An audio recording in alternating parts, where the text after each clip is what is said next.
Hey there, you're watching Bare Knuckle Binder. Welcome to the channel.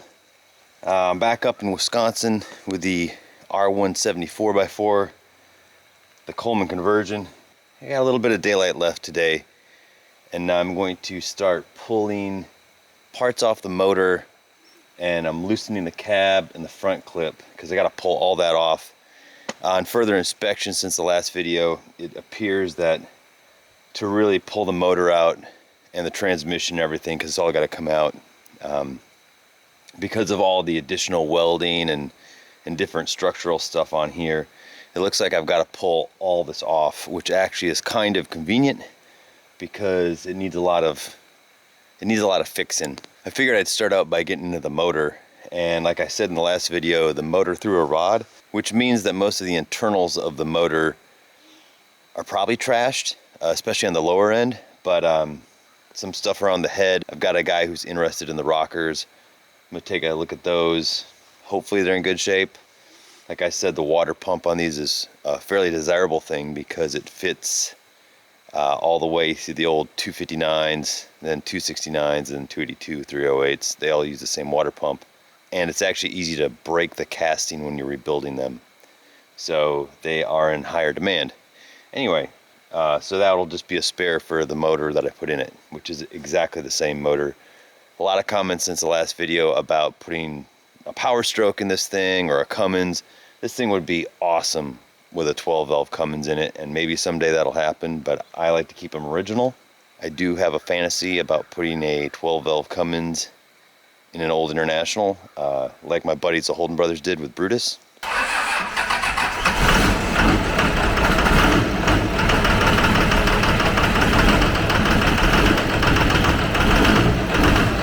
Anyway, I'm gonna get into this motor now, so let's take a stab at her.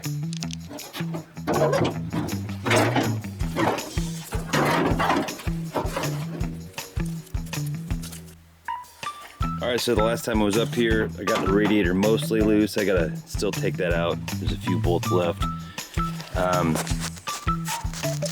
Down here you can see where the rod decided to make its exit. So that's why this motor is pretty much shot. So now I've got to get this valve cover off now. I'll get the radiator out of here, pull that water pump. Basically I'll pull off anything that I can that'll make it easier to pull this thing without catching on anything. So yeah, here we go.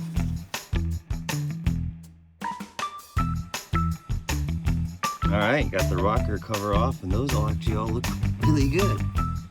So I think I might just save this head as well, judging by the top end of it, but we'll get it off and we'll see what's underneath it.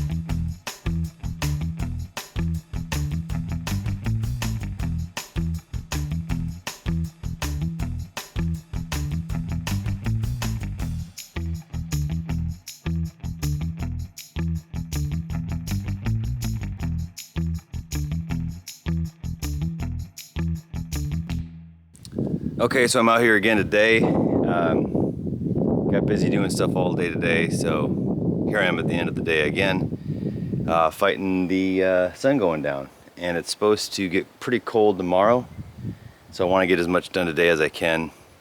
I'm hoping I can get a tractor down here from the farm. I haven't heard back, but I should still keep moving on this because it all needs to be done anyway. So today I've got the head off the motor. I've got the rockers out. I didn't take the manifolds off because one of the heads of the bolts rounded off. Now I could get around that by torching the bolt out or using a chisel, but I think what I'll do is that when we have the tractor over here to pull the cab off and pull the front clip off and then the motor out, we'll just start with the head of the motor and pull that straight up out. Right now I have all the bolts from the driver's side of the front clip that attach it to the cab. I have all those out. I'm working on getting the ones out of the passenger side, but I have to clean out this side of the cab first. So I have to get the seat out and all the rest of the junk that's on the floor. That's not a big deal because it's got to come out anyway. So I've got to get all those floor pans and the toe board out. So here we go.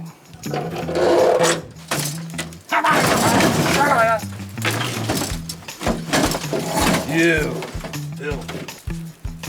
Seat belts. What the hell?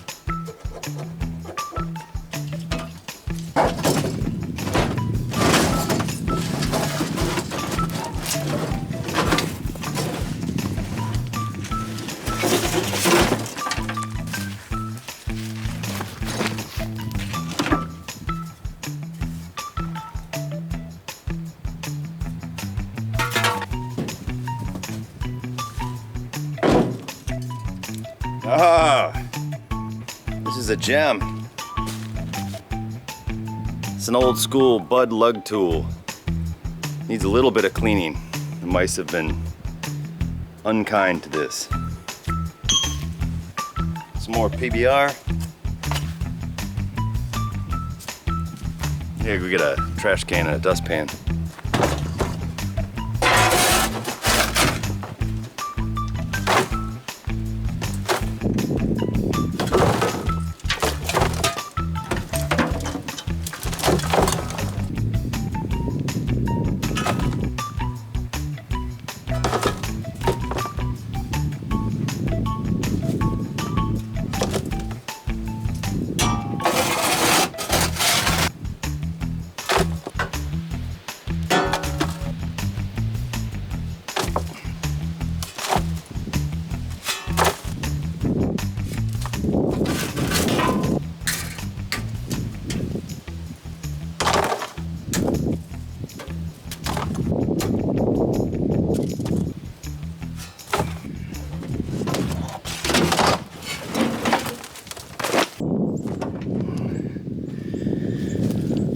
So I got the original ignition switch out and I found this key in the ashtray, and it's an old Briggs & Stratton key. I don't know if you can, it's focusing in on that, but it's got the little diamond on it there.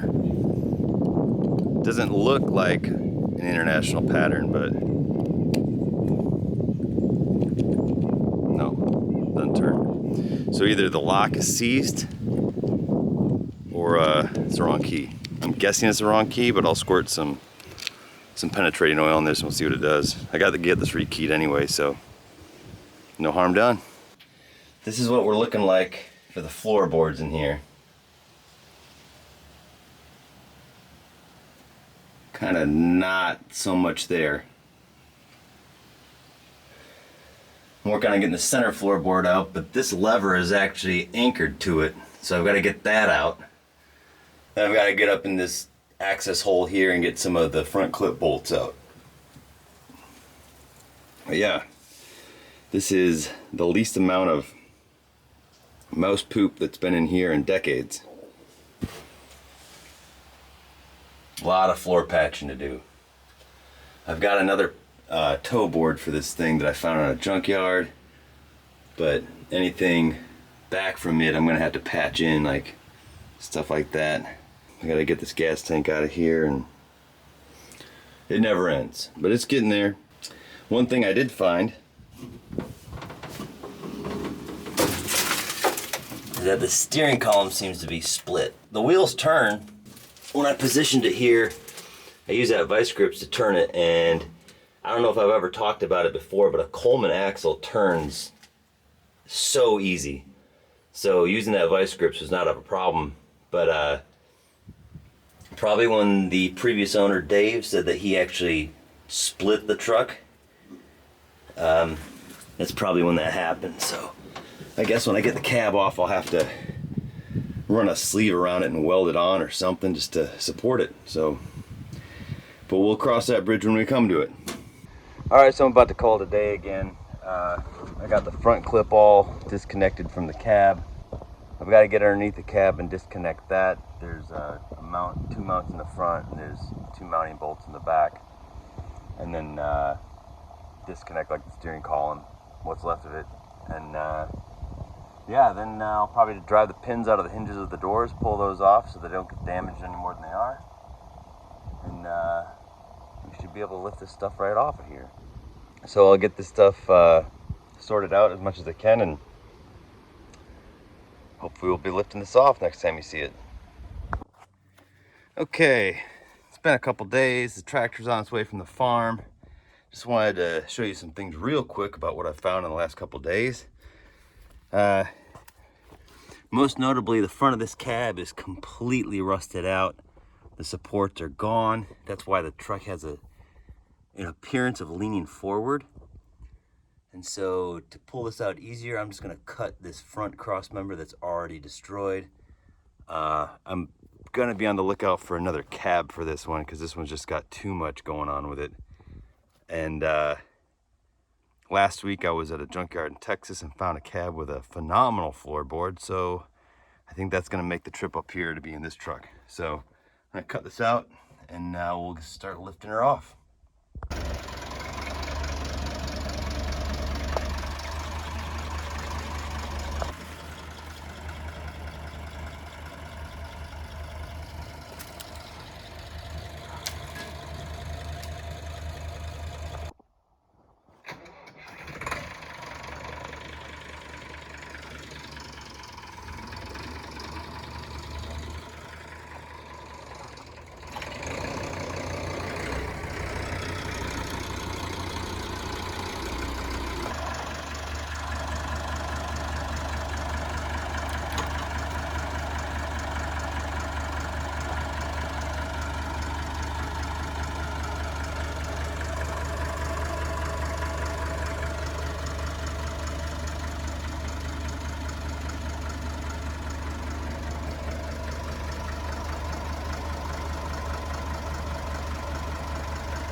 As always, got carried away doing stuff and could only film as much as I could because there's no one here to help. But we got the motor and the transmission out. On this one, we had to just drop the PTO drive off the transmission.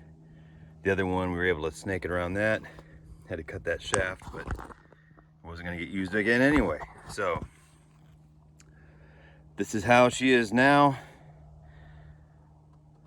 A steering shaft there, some spare doors from a and B series trucks. Got that Coleman axle there. I was able to look at the diffs and they are 7/16s, so they are geared super low. This truck has an RA30 rear axle, so those are the same diff carriers as an RA25, like in the S160. So I'm actually gonna start looking for diffs from 1957 and later RA30s or RA25s, because then those will have lockers in them, and hopefully there'll be a higher ratio, or wait, lower ratio. So I think these were available in 5.4 something. I can't remember off the top of my head. Anyway, yeah, a lot of progress here. Motor out, cab's off over here. Got to go through this thing. This cab, unfortunately, is junk. The bottom of it is rusted out, like I was saying earlier. But I still got to go through and get the gauges and stuff out of it. Just harvest anything usable off of this. Gas pedal. So I don't have to worry about patching all this stuff up. And it's a bummer to lose this cool patina, I guess, but I don't know, I'm not really the biggest patina guy, even though a lot of my stuff has pretty cool patina. But R series, definitely be sure to grab these door latches.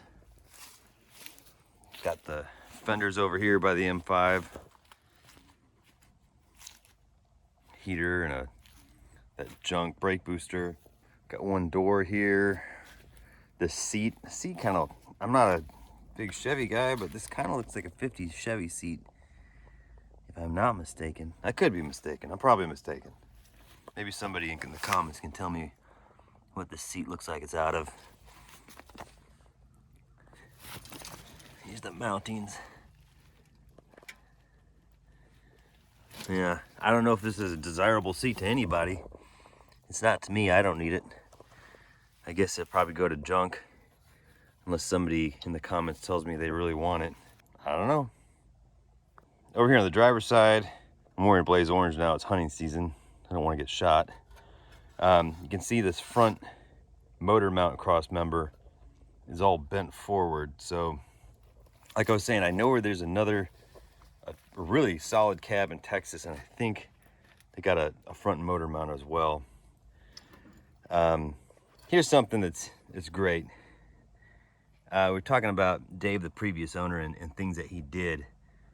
And this is a cable and a little pulley from a hardware store that he jimmy rigged up that goes all the way to the back, and so he can be running the winch in the back, and he can pull this. He can pull on the lever, pull the clutch pedal down, and then would stop the winch. Pretty ingenious. Kind of cobbled. Well, very cobbled, but still pretty ingenious. And the thing I think that's most exciting for me is that there's a clear view of the Coleman Model 40 transfer case. Now, here, the mountings are busted here. They're rubber mounted here, like with a hockey puck style, not actual hockey pucks, but the puck style motor mount stuff. And it had this, and these are busted. I don't know if these are original Coleman. I'll have to see if I can find a Coleman part number on them. Yeah, that's busted. It does look like it's original, so I'll have to figure those out. Looks like he decided to weld them there. Yeah. Well, you know, it's a work truck. They did what they did.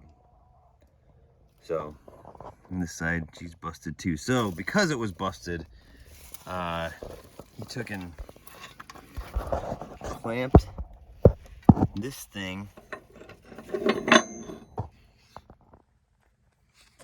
Clamped this thing around there, and then ran bolts through this top here. So these bolts went down and held her up there. Now, I'm not familiar enough with the Model 40 transfer case. See, there's a good repair job here. I'm not familiar enough with this transfer case to know exactly what's going on here, but it's, no matter what, it's definitely impressive. And right there, it looks like there was a parking brake at some point, because that looks like a parking brake mount. So, be interesting. I'll see if any of my Coleman friends know if there's a parking brake drum available for these. So, anyway, that's kind of where we're at right now. The driver's side door here. That thing's pretty beat up, but probably use it for something. The cab in Texas, I believe, has doors, but we'll see. I've got the motor down at the shop. I'm gonna start stripping anything usable off of it. I've got to swap the bell housing onto the newer motor that we fired up in a few videos back. Unfortunately, I have to go back to Texas tomorrow morning, so this will have to sit here like this until the middle of December when I can come back up here. But we made a lot of good progress on this thing. I've got, you know, this will be pretty easy to go through and redo the brakes. At this point, I think what I'll do is I'll at least get the front brakes working, since I'm gonna have to alter the frame in the back. And then I'll put it on a T, obviously. It's got a T in the line. And I'll just plug the back of the T, and then when it's time to add the rear brakes, we'll just open up the T and add some line. But in the meantime, it can drag itself around in the state it's in. Anyway, that's where we're at. Made some really good progress this time. It doesn't look very pretty right now, but there's a lot of stuff I gotta go through and clean up, and it's never gonna be easier than right now with nothing on it. I go home to Texas tomorrow morning, like I said, and then start working on some other projects down there. I've got a truck that I haven't actually made a YouTube video about yet. That's actually a pretty big project for next year. So maybe my next video will be about that one. So in the meantime, thanks for watching. I really appreciate it. Like and subscribe if you don't mind, and I'll see you in the next video.